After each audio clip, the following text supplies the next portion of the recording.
Hello everyone, কেমন আছো তোমরা সবাই? আশা করি তোমরা সবাই অনেক বেশি ভালো আছো। আজকে আমরা dream to you drummer 5th episode explain করব। তো চলো শুরু করা যাক। লাস্ট এপিসোডে আমরা দেখেছিলাম সুবিন তো জুইকে খুঁজছিল এবং খুঁজতে খুঁজতে তার কাছে চলে আসে। এই সময়ই তো জুই তার কাছে দৌড়ে চলে যায় এবং তাকে কিস করে ফেলে।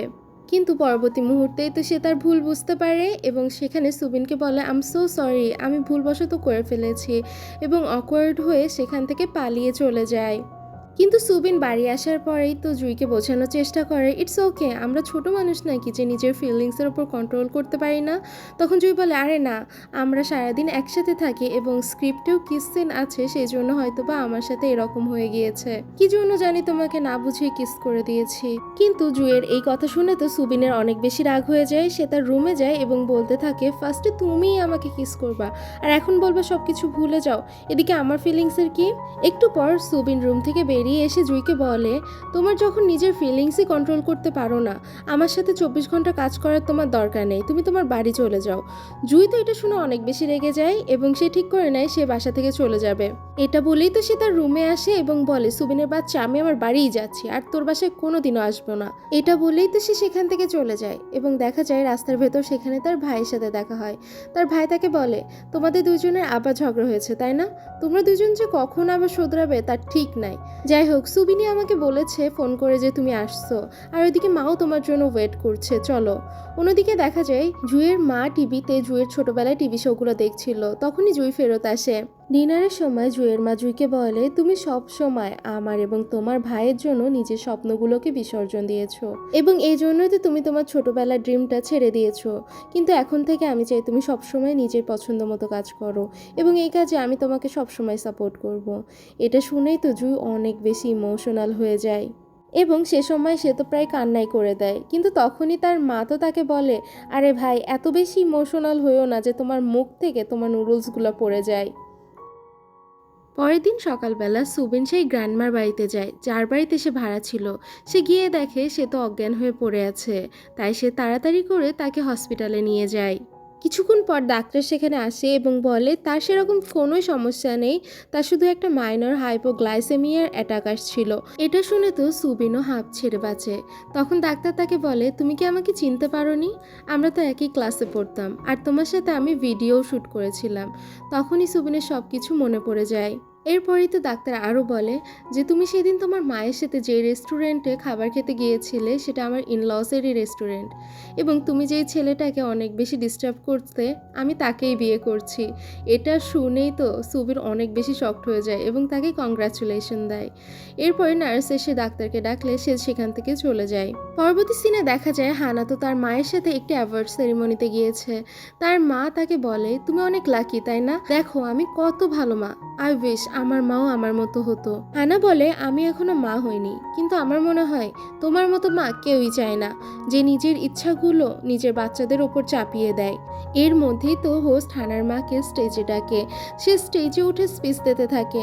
সে বলে এতদিন পর্যন্ত আমি যে সকল ডোনেশনগুলো দিয়েছি সবই আমার মেয়ের জন্য, কারণ সে আমাকে অনেক বেশি ভালোবাসে এবং সে আমার প্রতি অনেক বেশি প্রাউড ফিল করে, আর এই জন্যই তো সে আজকেও আমাকে সাপোর্ট করতে এখানে এসেছে। এটা শুনেই তো সেখানকার সকলে হানার দিকে তাকায় এবং করতালি দিতে থাকে। কিন্তু হানার তো এগুলো একদমই পছন্দ হয় না আর সে ইরিটেট হয়ে সেখান থেকে চলে যায়। নেক্সট সিনে সারাং তো তার এক্স বয়ফ্রেন্ডের সাথে একটা ক্যাফেতে বসেছিল। সারাং তো ছেলেটিকে রিকোয়েস্ট করছিল সে যেন তার ডেটিং শোতে পার্টিসিপেন্ট হয়ে আসে, কিন্তু ছেলেটি তো এই কথা একদম মানা করে দেয় কারণ সে এখনো সারাংকে ভুলতে পারেনি। সারাং তো তাকে বলে ওহো তুমিও মুভ অন করে নাও, আমরা তো জাস্ট 3 মান্থসের জন্য রিলেশনে ছিলাম। তখনই দেখা যায় তার কাছে একটি ফোন কল আসে এবং অপর পাশ থেকে বলে আমি সেই ছেলেটা যার শার্টে তুমি লিপস্টিক লাগিয়েছিলে। আমরা তো দেখতে পাই সেটি জিদান, এবং এই বলেই তো তাকে ডেটের জন্য ডেকে নেয় এবং তার এক্স বয়ফ্রেন্ডকে কিছু মিছু বলে পাঠিয়ে দেয়। দেখা যায় এরপর জিদান আসে এবং তারা কথা বলা শুরু করে। সারাং বলে আমি একজন রাইটার এবং এখন আমাদের একটি ডেটিং শো আছে যেটি নাম্বার 1-এ চলছে, তাই আমি ইন্টারেস্টিং ছেলেদের খোঁজে প্রায়ই থাকি যাদেরকে আমি পার্টিসিপেন্ট বানাতে চাই। তখন জিদান মজা করে জিজ্ঞাসা করে, তাহলে তুমি কি আমাকেও এজন্যই রেখেছো?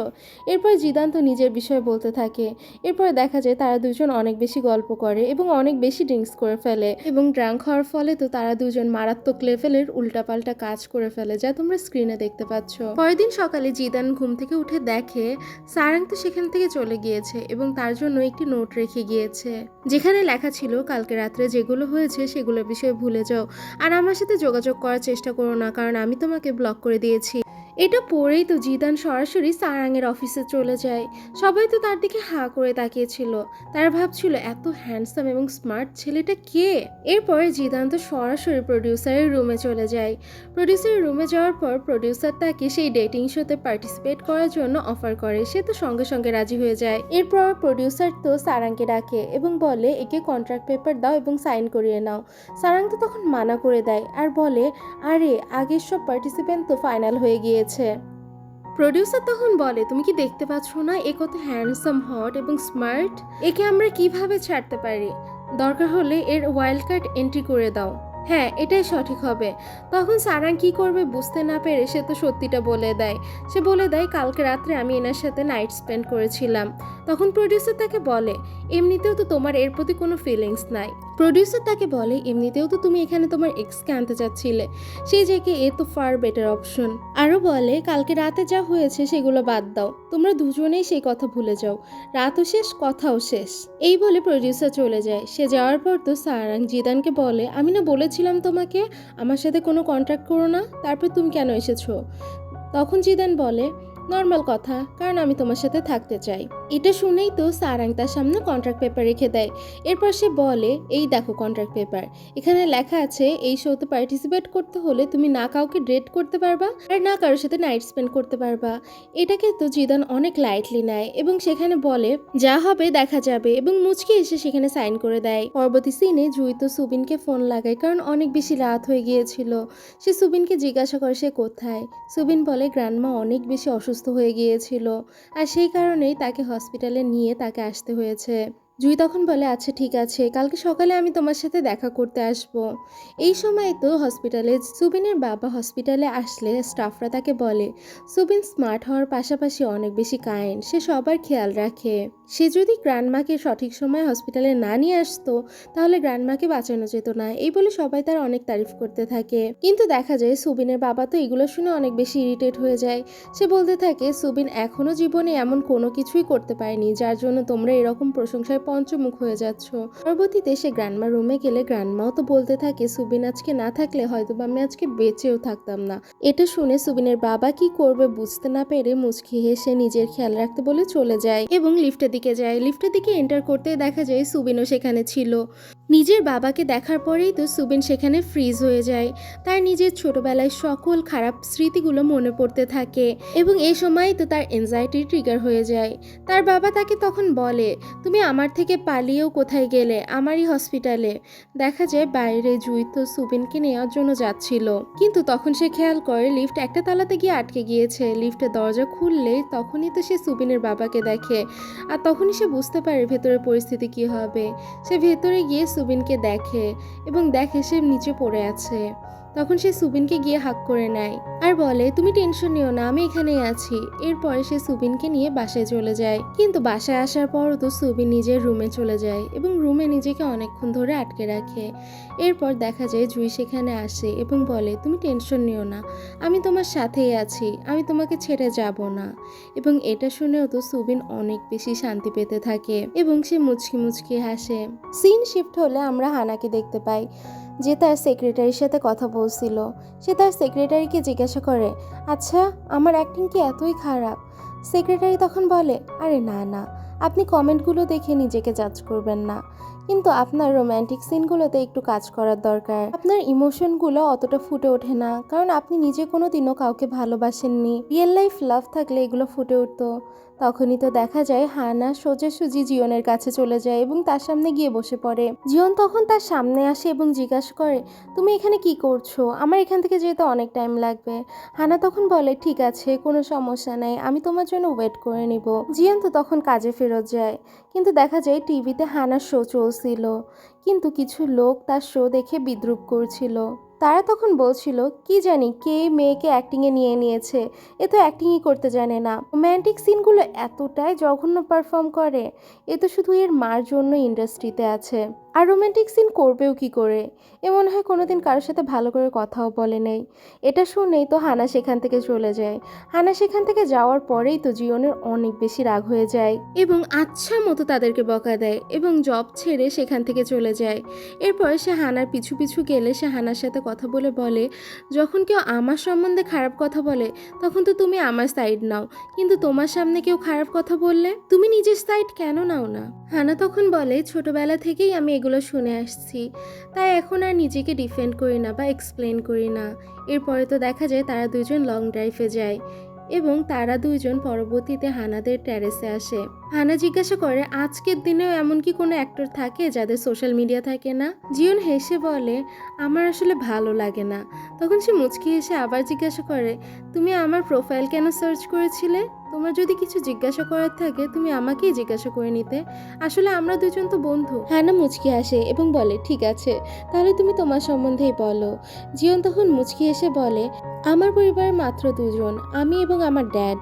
ছোটবেলা থেকেই আমি হলিউড মুভি দেখতে অনেক বেশি পছন্দ করতাম, এজন্য অ্যাক্টিংকে নিজের ক্যারিয়ার হিসেবে গ্রহণ করতে চেয়েছি। আমার ড্যাড আমাকে 10 বছরের সময় দিয়েছিল, সে বলেছিল 10 বছরে কিছু করতে পারলে করো, না হলে ফিরে এসো।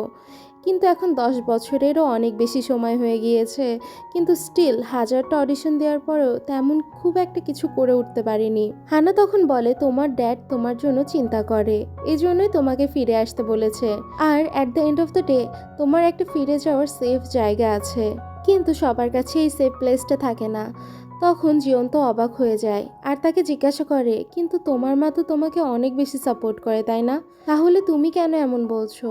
তখন হানা নিজের কাহিনী বলতে থাকে। সে বলে ছোটবেলা থেকে আমি অ্যাক্টিং করছি। ফার্স্টের দিকে আমার অ্যাক্টিং অনেক বেশি পছন্দ ছিল, কিন্তু ধীরে ধীরে আমার পুরো লাইফই ক্যামেরার সামনে কাটতে থাকে। আমার ক্লাসমেটরা পর্যন্ত আমার মজা নিত, তারা কোনোদিনও আমার সাথে মিশতো না। আর মিডিয়া তো সবসময় আমাদের স্কুলের সামনে দাঁড়িয়ে থাকতো, তাদের গসিপের বিষয় ছিল আমার মা এবং ড্যাডের ডিভোর্স কেন হচ্ছে। আমি যখনই বাড়ি ফিরতাম আমার মা আমাকে পড়তে দিত না, সে প্রতিবার নতুন কোনো মুভির স্ক্রিপ্ট নিয়ে আসতো, আর এই জন্যই তো আমি কোনোদিনও কোনো ব্রেক নেওয়ার সুযোগ পাই নাই। আমি আসলে একটুখানি ব্রেক নিতে চাই, একটুখানি আরাম করতে চাই। তখনই জীবন বলে কোনো ব্যাপার না, এখন তুমি যত ইচ্ছা তত রেস্ট নিতে পারো। তখনই তো হানা তার দিকে হাসে এবং বলে তুমি প্রথম আমার সামনে হাসলে তাই না? এরপরেই তো সিনটা সুবিন এবং জুয়ের দিকে শিফট হয়। তারা দুজন ডিনার করছিল তাদের স্কুল ফ্রেন্ডদের সাথে। তারা তো তখন অনেক বেশি মজা করতে থাকে। এই সময়ই সুবিন তার মায়ের সাথেও কথা বলছিল। তখনই তার মা বলে আমি এখন একটু বিজি, তোমার সাথে পরে কথা বলছি। এরপর ডিনার শেষ হলে তাকে সে কল দিলেও সে কল ধরে না। তখনই তো সুবিন বুঝে যায় অবশ্যই কিছু গোলমাল আছে, আর এই জন্যই তো সে একটুও দেরি না করে জুইকে নিয়ে তার মায়ের বাসায় চলে যায়। তখনই তারা বাড়ি গিয়ে খুবই বেশি ভয় পেয়ে যায়, কারণ সুবিনের বাবা তার মাকে অনেক বেশি মেরেছিল। সুবিন তো এটা দেখে অনেক বেশি রেগে যায় এবং সঙ্গে সঙ্গে তার বাবার ঘরের দিকে যায়। তার মা তাকে আটকানোর চেষ্টা করে, কিন্তু ঘরে সে ঢুকে তার বাবাকে বলে আপনার মতো জঘন্য মানুষ আমি জীবনেও দেখিনি। এবং তখনই তার বাবা উঠে তার সামনে আসলে সে তো তার কলার চেপে ধরে তাকে ধাক্কা দিয়ে দেয় আর নিজের মাকে নিয়ে সেখান থেকে চলে যেতে চায়। তার বাবা তখনই তাকে পিছন থেকে ডেকে আটকে নেয়, বলে তুমি তো সেই দিন নিজের জীবন বাঁচিয়ে সেখান থেকে দৌড়ে পালিয়েছিলে, এই জন্যই তোমার মা তোমাকে সবচেয়ে বেশি ঘৃণা করে। কারণটা শুনে রাখো, তুমি সেদিন চলে যাওয়ার কারণেই জুয়ের এত বাজে রকমের অ্যাক্সিডেন্ট হয়েছিল, এরপর থেকেই তোমার মা তোমাকে দেখতে পারে না। এটা শুনে সুবিন তো একদম শকড হয়ে যায়। তার মনে পড়তে থাকে কেন তার মা সবসময় তার উপর রেগে থাকতো এবং কেন সে তার ড্রিম পূরণ করতে পারেনি, এবং তার মা সবসময় তাকে নিজের জীবনের সবচেয়ে বড় রিগ্রেট বলতো। এবং এর মধ্যে দিয়েই তো আজকে আমাদের এপিসোডটি শেষ হয়ে যায়। তো এপিসোডটি কেমন লাগলো সবাই অবশ্যই জানাবা, ভালো লাগলে লাইক কমেন্ট শেয়ার এবং সাবস্ক্রাইব করে দিবা। ইনশাআল্লাহ পরবর্তী এপিসোডগুলোতে দ্রুতই দেখা হবে, ততদিন পর্যন্ত ভালো থাকবা, সুস্থ থাকবা, আল্লাহ হাফেজ।